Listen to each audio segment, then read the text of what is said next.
Hi guys, welcome to another tutorial. This tutorial is all going to be about gzipping your WordPress website specifically, but the first half of the tutorial will apply to people that also don't have WordPress websites. We're going to be going in using our FTP to add a little bit of code to your htaccess file, which will then gzip your site, whatever it may be. Gzipping itself is just a way of compressing files, essentially just like a normal zip file, but it's called a gzip file, and it will compress your entire site down, or most of your entire site anyway, which means that it will use up far less bandwidth when it's being served up, thus increasing your speed and increasing your general performance and the way that Google looks at you. Which is obviously good for SEO purposes and excellent for user experience. So it's win-win.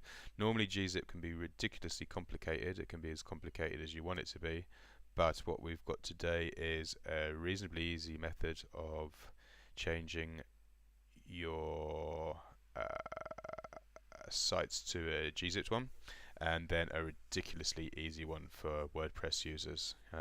So we're going to start off with a slightly more difficult one that is applicable to everybody, but hold out, and there's a really easy way to do it later if you are using WordPress. So let's get going. So what I've done, we're going to be using lukecorden.com. I've tested this page already, and this is the problem that we're interested in here. It's a high priority. And it's telling me that I need to compress these components with Gzip. Now I can look at these components here and find out what they are. We can see that they're theme related, and this one is the plugin here, the social plugin. So these may not just magically disappear once the site has been zipped up. However, what we will undoubtedly get is a general increase of 50 to 70% as a rule. Of compression, which transfers into, like I say, the amount of bandwidth that gets used up every time your site gets served up.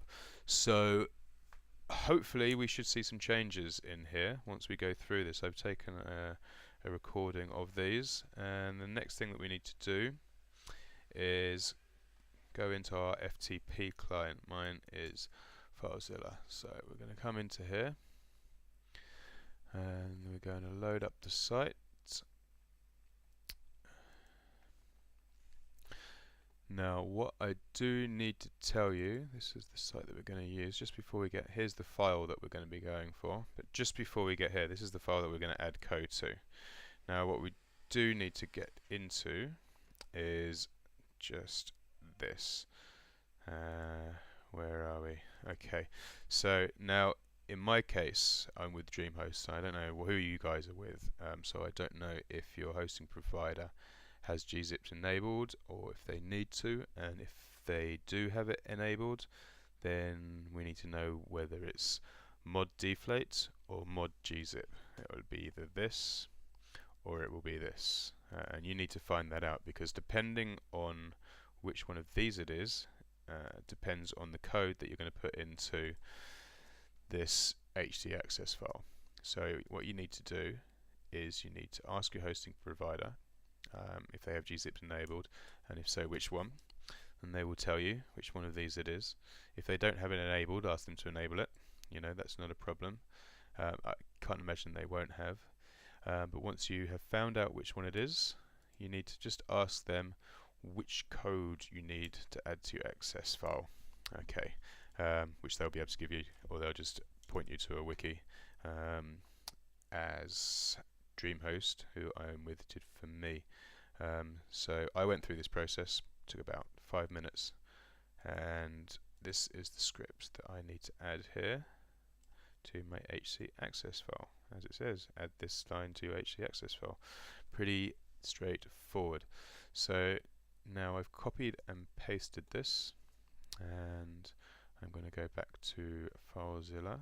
I'm just going to put that on there. So yeah, just be aware, this is a short conversation you need to have with your hosting provider. Now I'm going to go to FileZilla. I'm going to get my HD access file.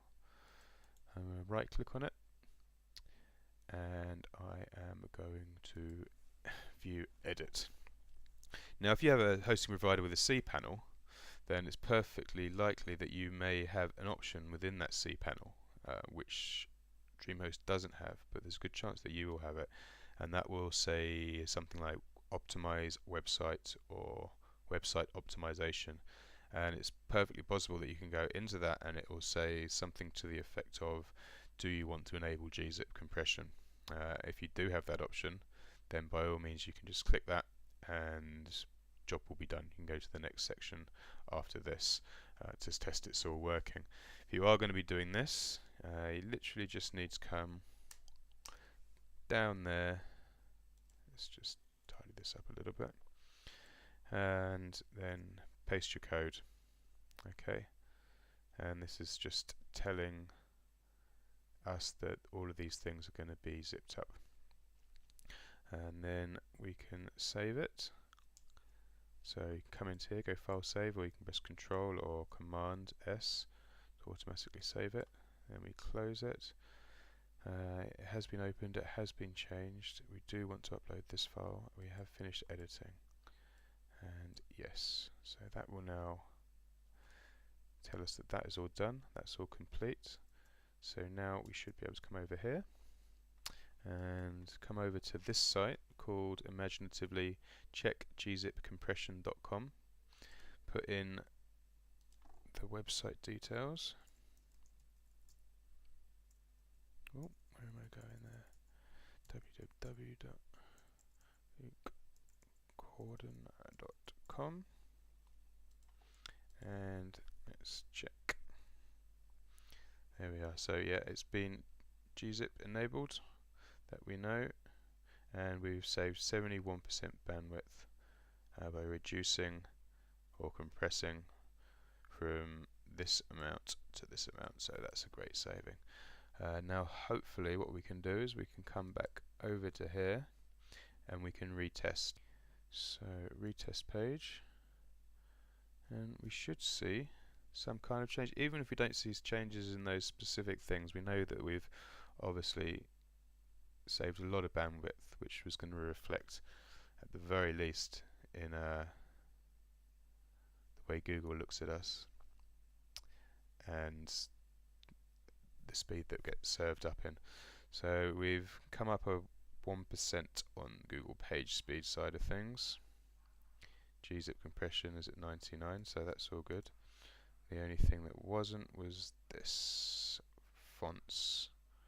Well, you can go back and look at those things individually, but over in YSlow, where before we had score of 67, just looking for it here.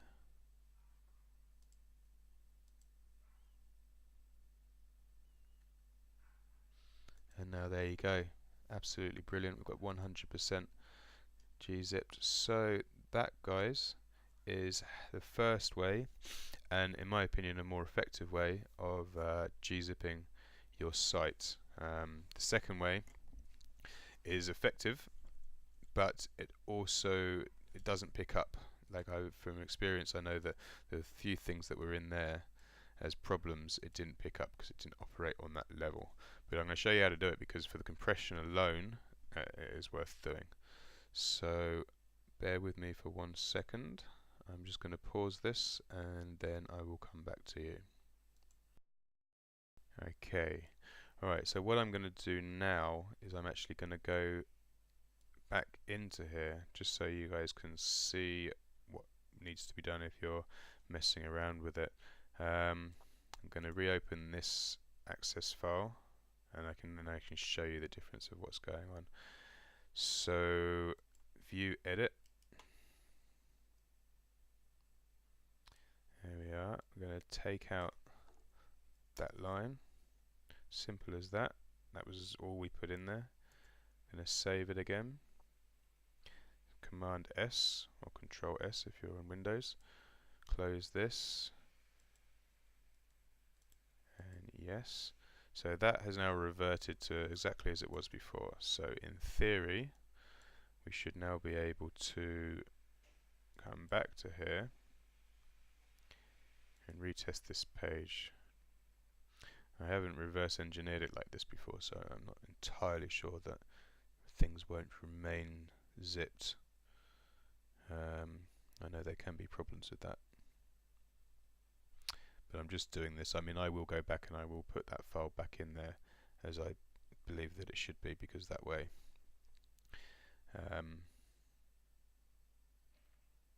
things will be, yeah. So we see here we now have a better score.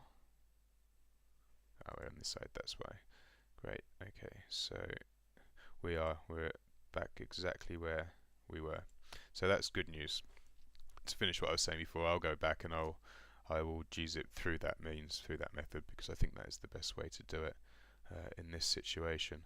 But what I'm going to show you now is the way to do it very, very easily through WordPress. So the first thing you need to do is you need to go to your site.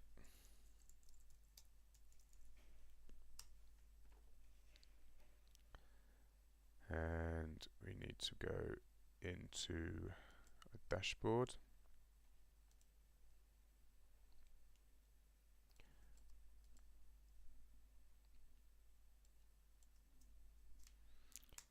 Just get that back to where it needs to be. There we go. So we're in our dashboard, and now we need to come into Appearance and Editor. And now we come to Header.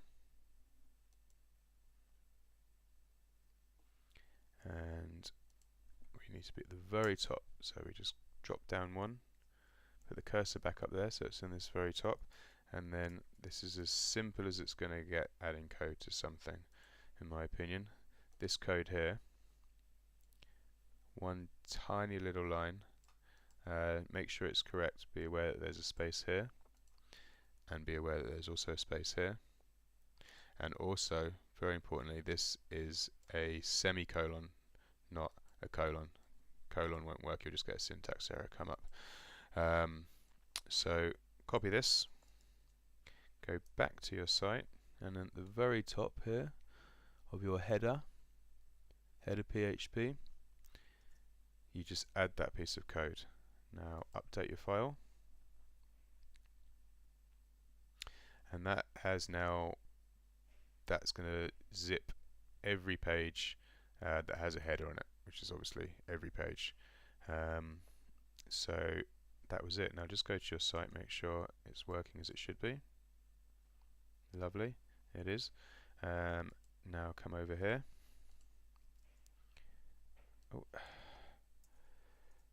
Let's just check our site.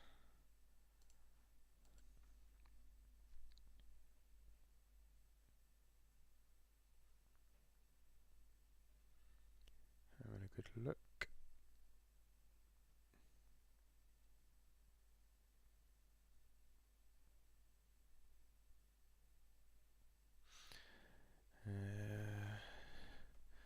And that should just come back with a green light any second now, hopefully.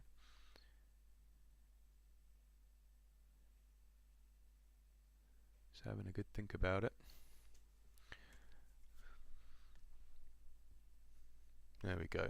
So pretty much exactly the same, if not exactly the same compression as before. But what we will see as a difference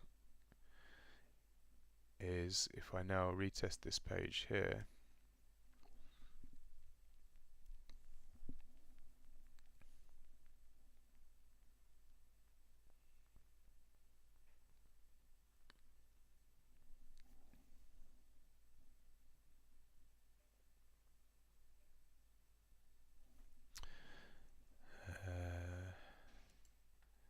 we have these same problems in here, you see, whereas we managed to eradicate those completely.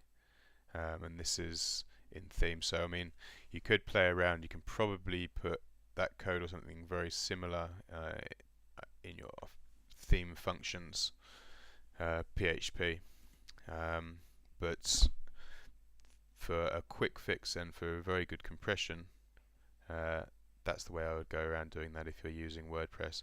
However, that said, the first way that I've showed you guys how to do this, if you're happy to go in there and edit your htaccess file, is by far the superior way. So I'm now just going to remove that. It's as simple as that. That was from the header file that I've just put it in, and I'm going to re-update. Okay, and I'm just going to check that everything's okay. Obviously, before you get into all of this stuff, if you're not confident with what you're doing, or you just want to go along with best practice, back up your sites. You know, makes sense. They're very tiny changes, but it's always worth having backup, especially if your htaccess file. It's best having an original copy of that stored safely. Okay, so that is 2 ways of gzipping your site and your WordPress site. One way using FTP, have a little chat with your hosting provider, find out the code that you need and add it to the htaccess file. Preferable way in my opinion. And the second way is just that quick fix, going into WordPress and adding that small line of code, and then checking your compression.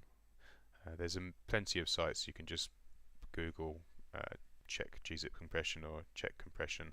So thanks for listening, guys. I hope that has helped. Any questions, give me a shout. If I can help, I will. Alright, thanks very much. Goodbye.